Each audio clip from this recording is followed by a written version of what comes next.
Dinner was over, and Denniston was alone in his bedroom, shut up at last with his acquisition.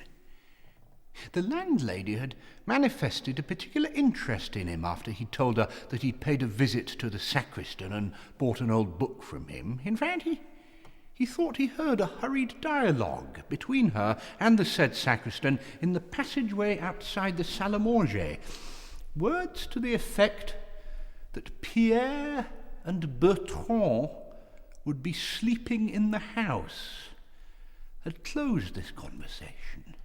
Now,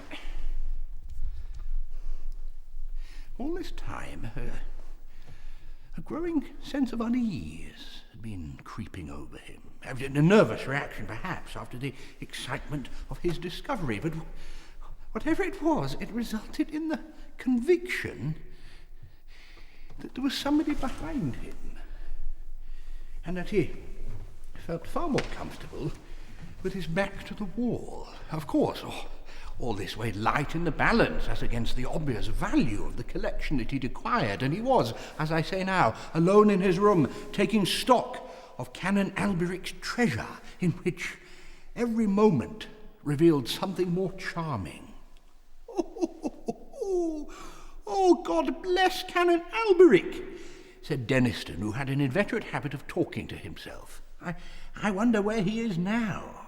Oh, papa. I do wish that landlady would learn to laugh in a more cheering fashion. It almost makes one feel there's one dead in the house. Now, Monsieur Denniston, un autre pipe pour toi. Ah, merci beaucoup. I rather think I shall.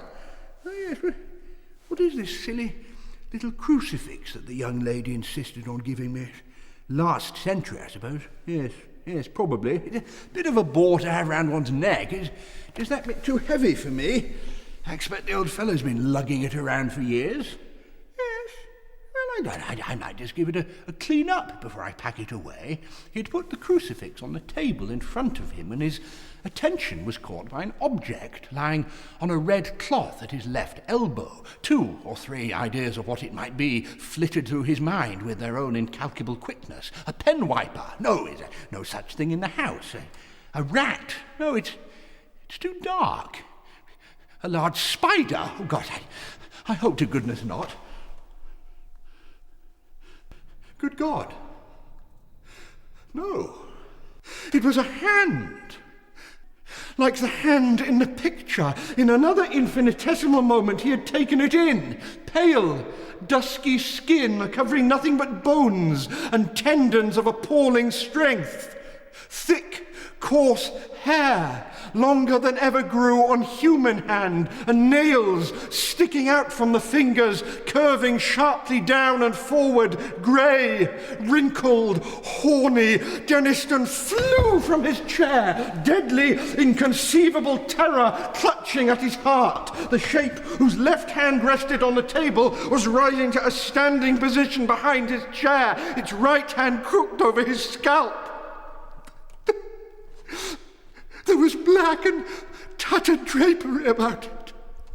Thick, coarse hair covered it as in the picture. The jaw was thin. How can I describe it? Shallow, like a beast.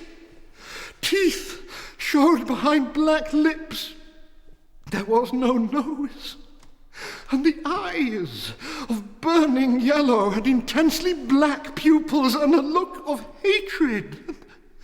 The thirst to destroy human life that shone there were the most horrifying aspect of this vision. There was an intelligence in those eyes, an intelligence beyond that of a beast and below that of a man. The feelings that this horror stirred in Denniston with the intensest physical fear and the most profound mental loathing. What did he do?